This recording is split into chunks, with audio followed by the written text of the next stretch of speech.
पुणे शहरामध्ये आज सकाळपासून एक विषय जो आहे तो चांगलाच गाजतोय आणि तो विषय आता राज्यभरामध्ये देखील गाजायला जी आहे ती सुरुवात झाली आहे। कारण का हा विषय जो आहे तो एका महिलेनेच एका पुरुषावर अत्याचार केल्याची घटना घडल्यामुळे मोठा गदारोळ जो आहे तो माजलेला आपल्याला पाहायला मिळतोय। ज्या व्यक्तीसोबत हे संपूर्ण घटना घडली ते व्यक्ती कोल्हापूरचे आहेत आणि ते आपल्या सोबत आहेत, जय महाराष्ट्राशी ते बातचीत करतायत। नेमका हा प्रकार काय घडलेला आहे, कारण का ही अशी केस पाहायला मिळते ज्यामध्ये महिलेकडूनच जो आहे तो तुमच्यावर अत्याचार झाल्याची माहिती आहे। आम्ही ज्यावेळेस तुळजापूरला गेलेलो होतो त्याला लाईनमध्ये थांबलो असताना माझ्या पत्नीशी त्यांनी संपर्क साधून हसायला वगैरे चालू केलं आणि त्याच्यातून त्यांनी ओळख निर्माण केली। ओळख निर्माण केल्यानंतर लाईनमध्ये आम्ही 2 तास असताना तिनं तिच्याशी बातचीत चालू केली की मी एक ॲडव्होकेट आहे, माझे मिस्टर PSI आहेत, ते मुंबईला असतात आणि मी इथं केससाठी इथं आलेलो आहे, त्यात केसचं काम झालं म्हणून दर्शनासाठी आलो आहे असं म्हटले आणि ती हे केली, लाईनमधून बाहेर आली। बाहेर आल्यानंतर आमचं दर्शन झाल्यानंतर आम्ही ज्यावेळेला बाहेर पडतो त्यावेळेला ती मंदिराच्या बाहेर आमची वाट पाहत थांबलेली होती आणि तिथं तिनं सेल्फी घ्या म्हणून आम्हाला सांगितलं। मग सेल्फी घेतल्यानंतर ते फोटो तसंच हे केलं आणि आम्हाला आमचा नंबर त्यांनी घेतला बायकोचा आणि ती 15 दिवसानंतर परत कॉल करायला लागली की कसे आहात, काय आहात, ओळखला काय म्हणून। तुमच्या पत्नीला फोन करायला लागले। मग पत्नीला फोन केल्यानंतर एक दिवस ते म्हणाले माझं कोल्हापूरला काम आहे आणि त्या कामासाठी येणार, फुलारी साहेब यांना भेटायचं आहे, त्यांच्याकडे येणार आहे आणि वेळ मिळाला तर मी येऊन जाईन असं म्हणून सांगितलं। कोल्हापूरला सुनील फुलारी जे आहेत त्यांना भेटायला यायचं आहे, त्यांच्याकडे माझं काम आहे असं त्यांनी सांगितलं आणि त्यानिमित्तानं त्या कोल्हापूरला आल्या आणि तिथं त्यांनी रात्री 8 वाजता फोन केला की मला वेळ झाला आहे आणि मी येऊ का तुमच्याकडं। म्हटलं इथं यायला तुम्हाला तर तिथून 110 किलोमीटर लांब आहे अंतर आणि तुम्ही येऊ नका। नाही मला तुम्हाला येऊन फक्त भेटून जायचं आहे म्हणून त्या आल्या आमच्याकडं आणि आल्यानंतर त्या राहिल्या तिथं। राहिल्यानंतर मला मंदिरची भेट घ्यायची आहे म्हणून तिथं एक मंदिरकडे गेल्या, मंदिरकडे गेल्या आणि तिथं भेट झाल्यानंतर त्या दिवशी राहिले आमच्याकडं काय आणि हे माझे भाऊ, मी यांच्याशी भावाशी चांगलं राहणं, आमची मैत्री चांगली ठेवूया असं सांगून तुमच्या पत्नीला सांगितलं की हे माझे आता भाऊ आहेत आणि आमची मैत्री चांगली ठेवूया असं म्हणून सांगितलं आणि पुण्याला कधी आला तर आमच्याकडे या, आम्ही आहे, मला 2 मुली आहेत म्हणून सांगितले आणि राहिली ते त्या दिवशी। त्यानंतर 2 राहिली, त्यानंतर परत तिनं फोन केला की मी असं हे करणार आहे, पुण्याला येणार आहे, कोल्हापूरला येणार आहे आणि तुम्ही आहात काय म्हणून। मग परत ती कोल्हापूरला आली आणि परत घरी आल्यानंतर परत 2 दिवस राहिली काय आणि मैत्री हे केल्यानंतर ती आमच्या मुलांना म्हणालेली की तुम्हाला ढया चालू आहे, तुम्ही काहीतरी हे करायला पाहिजेत देवाचं वगैरे असं सांगायला लागली। ते सांगितल्यानंतर ती परत राहिली 2 दिवसांनी परत गेली। ती गेल्यानंतर त्यावेळेला हे चालू होतं, काशीला प्रयाग चालू होतं। मग तुम्हाला ढया चालू आहे, तुम्ही प्रयागचं दर्शन घ्या, कुंभमेळा चालू होता, कुंभमेळा चालू आहेत आणि कुंभमेळ्याचं दर्शन घ्या, तुमचे सगळं प्रॉब्लेम्स दूर होतील आणि जाऊया काय म्हणून।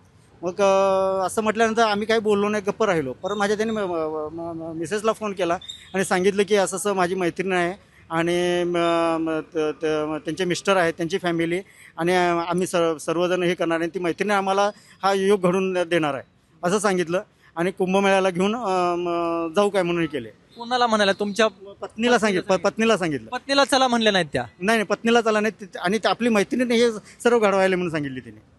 हां, मग हे केल्यानंतर बायकोनं म्हटलं तर त्यांनी जायलेत, देवाला जायलेत म्हटल्यानंतर तिच्या मनात काय नाही, माझा भाऊच आहे तो, मी भावाला घेऊन जाऊ शकत नाही का असं तसं तिला हे केलं। मग मी पण तिनं म्हटल्यानंतर मग ठीक आहे म्हटलं आणि आम्ही हे केलं। मग आल्यानंतर इथं मी आलो पुण्याला जायसाठी आल्यानंतर तुम्हाला या सगळ्यामध्ये थोडंसं हे करतो, म्हणजे तुम्ही आता कुंभमेळ्याला जाण्याच्या पर्यंत आपली ही चर्चा आली, तुम्हाला या सगळ्यामध्ये जाणवलं नाही का ही महिला फसवते किंवा या महिलेचं काहीतरी वेगळे नरेशन दिसतंय? ती भाऊच म्हणत होती, त्यामुळे काही आम्हाला समजलं नाही आणि मी एक ॲडव्होकेट आहे, माझं प्रोफेशनल कोथरूडमध्ये फार चांगलं आहे, अशा गोष्टी ते सांगायला, त्यामुळे आमच्याकडे काय म्हणजे डोक्यात पण आलं नाही की बाई आपल्याला फसवाच्या मार्गाला लागले म्हणून। तोपर्यंत तुम्ही कुंभमेळ्याला जाईपर्यंत त्यांनी असं काही तुमच्याबाबत काही नाही। एक वेळ काय झालं, ती आलेली त्यावेळेला ह्याला एक काम आहे म्हणून आलेली, त्यावेळेला ती लॉजला राहिलेली आणि आपण इथं आलो आणि तुम्ही येताय काय म्हणून. मग तिथं मी गेल्यानंतर ती अतिप्रसंग करायचा प्रयत्न केला माझ्यावर. काय त्यावेळेला कुठे हे झालं होतं? गडिंग्लजमध्ये.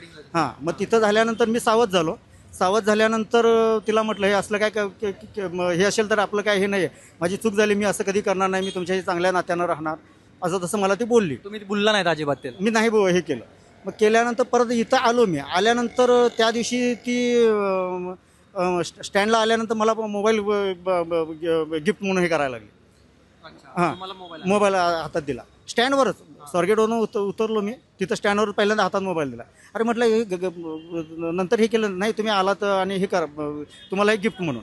मग म्हटलं मी इथं रूमला राहतो आणि हे करतो. नाही म्हणाले, तुम्ही इथं आलाय, आम्ही तुमच्या घरी राहिलो आहे आणि तुम्ही इथं कसं रूमला राहणार आहे, तुम्ही आमच्या घरी यायला पाहिजे म्हणून आग्रह केला. मग आग्रहात काहीतरी मी गेलो त्यांच्या घरी. घरी गेल्यानंतर तिथं त्यांच्या घरी राहिल्यानंतर ही तिथं रात्रीचं मला हे करायला लागली, जबरदस्ती करायच्या प्रयत्नानं आली. त्यांच्या घरी कोण नव्हतं? मुलगी होती. मुलगी बाहेर झोपलेली, रात्री 1:30 वाजता आली आणि मला अतिप्रसंग करायचा प्रयत्न केला. मी तिथंच हे केलो तर मला ती दमदाटी द्यायला लागली की काय केलं तर बघ तुझी वाट लावीन आणि असं तसं म्हणून मला प्रेशरमध्ये ठेवलं तिनं. आणि नसेल तर तुझं जे बदनामीच करतो आणि उद्या गप जायचं आणि हे करायचं म्हणून सांगितले. मग आता काय करायचं म्हटलं आणि मी घाबरून मी जायला तर नकार देत होतो की माझा हात धरून हे केले, कुणाला काय बोलशील तर बघ म्हणून बळजबरी केली, बळजबरी केली आणि हे केली. मग तिथून आम्ही गेलो प्रयागला. प्रयागमध्ये हे सगळं होऊन पण तुम्ही प्रयागराजला गेला? मला दमदाटी दिली की तुला तुझी वाटच लावतो ना, तर जीवमानाची धमकी दिली मला तिने. मग प्रयागला गेल्यानंतर तिथं मला एक दिवस असे म्हणजे ह्याच्यातनं पाण्यातून काय घालून दिलं, मला सुस्त झोप लागली काय. आणि मी ज्या वेळेला मी झोपेतून जागे झालो त्यावेळेला म्हणजे अर्धे कपडे माझ्या खालती होते, असं झालं. मी त्यावेळेला उठल्यानंतर मला शॉक झाला. मग परत मी तिला म्हटलं असं काय झालं म्हटल्यानंतर ती मला तर धमकी दिली, तुझ्या आयुष्याची वाट लावायला मला वेळ लागत नाही आणि तू काय सांगितलं असतं बघ. मग माझ्या मिसेसचा फोन आला, तिला म्हणाले नाही आहे भाऊ माझ्याबरोबर आहे व्यवस्थित असं तसं. आणि तिनं मला धमकी देऊन ठेवलेली की तू कोणाला काय सांगितलं असतं बघ म्हणून. मग त्या भीती एवढं का घाबरला, एवढी भीती का अशीच होती तुम्हाला? मी माझ्या इज्जतीसाठी घाबरलो सर. आणि मला ते म्हणजे भीतीच वाटायला लागली की असं जर झालं तर पुढं काय काय. त्या ह्याच्यातून मी हा म्हणत तिथून दर्शन घेतलं आणि पळतापाय काढून बाहेर आलो. मग तिथून आलो पुण्याला. त्या दिवशी मी रात्री म्हटलं आता जातो म्हटल्यानंतर ते म्हणाले नाही तू जात असेल तर मी तुला सोडायला येणार म्हणून मला हे करायला लागले. मग माझ्या मिसेसला पण फोन केला त्यांनी की त्याला आम्ही एकटं सोडणार नाही, मी सोडायला येणार म्हणून. मग म्हटलं आता रात्रीचं हिला घेऊन जाऊन काय करणार म्हटलं आणि मी गप्प राहिलो.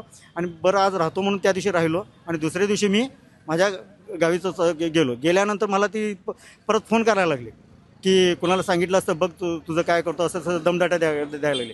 मी गेल्यानंतर नंबर ब्लॉकमध्ये टाकला, अदर नंबरवरून मला ती कॉल करायला लागली आणि हे करायला लागले तू माझ्याशी व्यवस्थित राहिला असतं ठीक आहे, नसेल तर तुझी माझ्याशी गाठ आहे, असे मला मेसेज वगैरे टाकायला लागले. व्यवस्थित नीट राहायला पाहिजे म्हणजे त्यांना पैसे हवे होते की तुमच्याकडून आणखी काय? तिनं मला धमकी दिली की तू जर मला जर हे केलं नाहीस तर 2 लाख रुपये दे, नसेल तर तुझं बघ काय करतो म्हणून. मग मी म्हटलं माझ्याकडे पैसेच नाही तर मी तुला कुठले देऊ, 2 लाख दिलास तर मी गप राहणार, नसेल तर बघ असं त्यानं मला स्पष्ट घरात पण सांगितलेलं की 2 लाखाची व्यवस्था कर, नसेल नाही. मी तिला डायव्हर्ट करायचा प्रयत्न केला आणि त्यानंतर मी तिला फोन करायचे बंद केल्यानंतर तिनं आत्ता परवा माझ्यावर मी 18 एप्रिल नंतर मी तिला 19 एप्रिल नंतर कॉल केला नव्हता कधी, ब्लॉकमध्ये टाकलेलं. ते परवा दिवशी माझ्यावर तिनं केस टाकली की तुला दाखवतोच म्हणून. तुम्ही पैसे वगैरे काय दिले त्यांना हे प्रकरण, तुमच्या इज्जतीला घाबरून काय हे केलं? मी तिला तर पैसे थोडे ट्रान्सफर केलेले काय, म्हणजे ते तिकडे ह्याला प्रयागला जे गेलेलो त्यावेळेला जे ते तिकिटाचा किंवा ह्याचा खर्च होता तो पूर्ण मी ते त्यांना दिलेला आहे काय. आणि बाकीच्या पैशासाठी 2 लाखासाठी माझ्याकडे ते डिमांड करत होती. पोलिसांनी तुम्हाला मदत केली? पोलिसांनी मदत केली. माझ्या ताईने मला या प्रकरणात, उज्ज्वला ताईने चांगलीच मदत केली. हा सगळा प्रकार इतके वर्ष आपण पाहत होतो की अशा घटना महिलांच्या बाबतीत घडायच्या, पुरुषांकडून घडायच्या, त्याचा कॉग्निझन्स लगेचच पोलिसांकडून घेतला जायचा. परंतु एखाद्या पुरुषासोबत घडल्यानंतर अनेक काळ या सगळ्याबाबत तक्रार प्राप्त होण्यासाठी, म्हणजे तक्रार देण्यासाठी किंवा गुन्हा दाखल होण्यासाठी वेळ लागला. उज्ज्वला गोड आहेत, त्यांनी या सगळ्या संदर्भामध्ये, कारण काही कोल्हापूरचे त्या पुण्याचे आहेत, यांनी संपर्क साधला आणि नंतर हे सगळे चक्र फिरले. काय नेमकं या सगळ्या प्रकरणातून तुम्हाला पाहायला मिळालं? कारण का महिलांवर अत्याचार होतात ते पण चुकीचंच आहे, पण तक्रार लगेच घेतली जाते, कॉग्निझन्स घेतला जातो, यंत्रणा सतर्क होतात.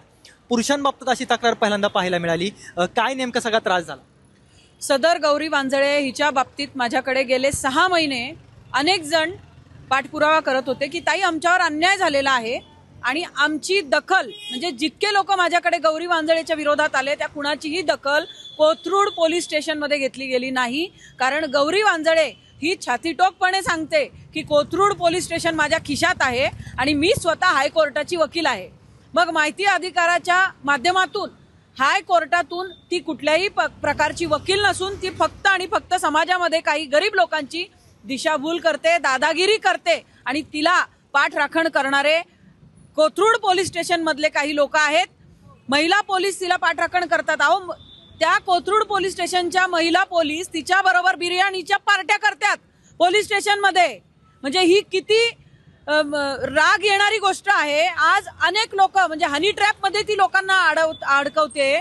1 नाही 2 नाही, तब्बल 8 लग्न तिने केलेले आहेत आणि अशा अनेक लोक आहेत जे तिच्या ह्या भूलथापांना बळी पडून आज पैशासाठी आत्महत्या करण्याच्या मार्गावर आहेत. आणि त्या महिलेसाठी जर पोलीस स्टेशन कुठली दखल घेत नसेल तर ही खरोखर खूप लाजिरवाणी गोष्ट आहे. आज माझ्याबरोबर अनेक लोक आहेत ज्यांचे पैसे घेऊन तिने तुम्हाला घर मिळवून देते. बेकायदेशीर ताबे मारण्यामध्ये या बाईचा हातखंडा आहे, जी 2-2 लाख रुपये पैसे घेते. 1 लाख रुपये आधी द्या, 1 लाख रुपये ताबा मारल्यानंतर द्या, अशी बतावण्या करते. आणि ही कुणाच्या जोरावर करते? हिला कोण एवढं पाठराखण करते? हा माझा प्रश्न आहे आज. त्यामुळं हा सगळा प्रकरण जे आहे ते अतिशय वेगळं आहे. केवळ यांच्या बाबतीतच घडलं असं नाही, तर अनेक जण आता समोर येऊन अशा प्रकारच्या तक्रारी जे आहेत ते द्यायला लागले. त्यांचा चेहरा आपण दाखवला नाही, कारण का त्यांच्याबाबत हा सगळा प्रकार जो आहे तो घडलेला आहे. आणि समाजामध्ये आत्तापर्यंत इतर आपण महिलांची अशी प्रकरणं पाहिली, महिलांवरती अत्याचार झालेले पाहायला मिळाले, परंतु पुरुषांवरती अशा पद्धतीने एखाद्या महिलेने केलेलं हे कदाचित इतिहासामधलं, पुण्याच्या इतिहासामधलं पहिलं प्रकरण असेल. त्यामुळे अशा पद्धतीने जर का या महिलांकडून या सगळ्याची मोडस ऑपरेंडी असेल आणि मोठं रॅकेट यामध्ये जर असेल तर पोलीस यंत्रणेने सतर्क होऊन अशांचा वेळीच बंदोबस्त करणं इथून पुढच्या काळाची गरज बनलेली पाहायला मिळते. कॅमेरा पर्सन दीप मिश्रासह रोहन कदम, जय महाराष्ट्र न्यूज, पुणे.